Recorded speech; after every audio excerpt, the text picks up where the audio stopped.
I think at entry levels across the firm, not just in the technology space, we're about 50-50 in the gender split.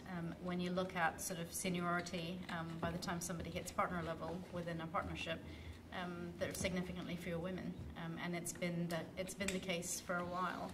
I don't know the exact numbers. I think it's about a fifth women, roughly.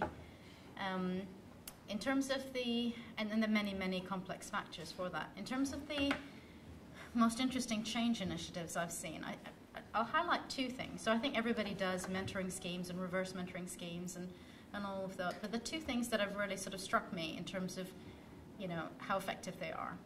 One's very tough to do and one's actually quite easy.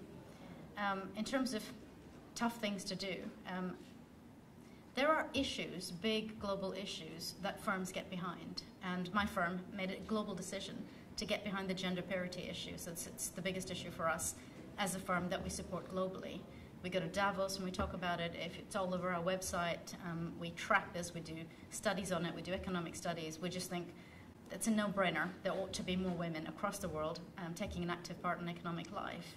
And so we throw the resources of our firm behind this as the issue, as the single biggest issue amongst others that we support.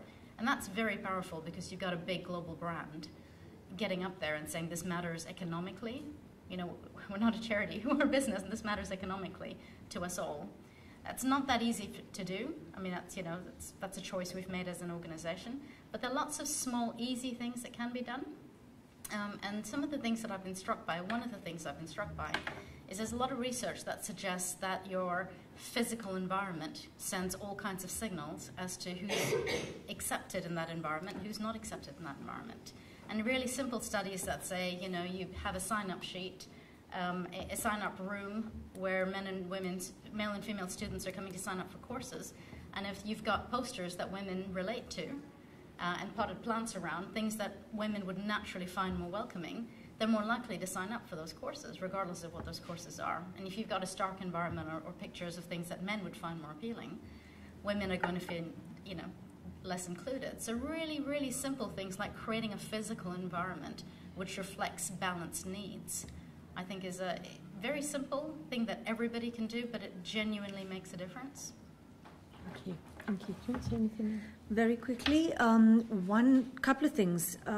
One is that I think companies can start putting younger women in environments that inspire them to want to stay and do better.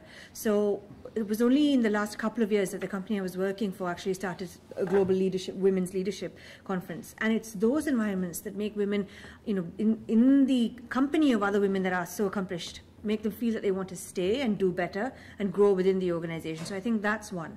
The other thing was, you know, in my role, I was in technology innovation within media and communications. Media and communications in general is an industry that sees a lot of women, but the technology side of it, I, you know, as head of innovation in that company, was always interacting with men. But at an industry level, at a senior level, there were still not enough women, but more women,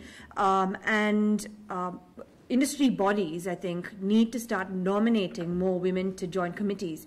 And I was part of one committee where I was the only woman, and there were 5 or 6, you know, other men.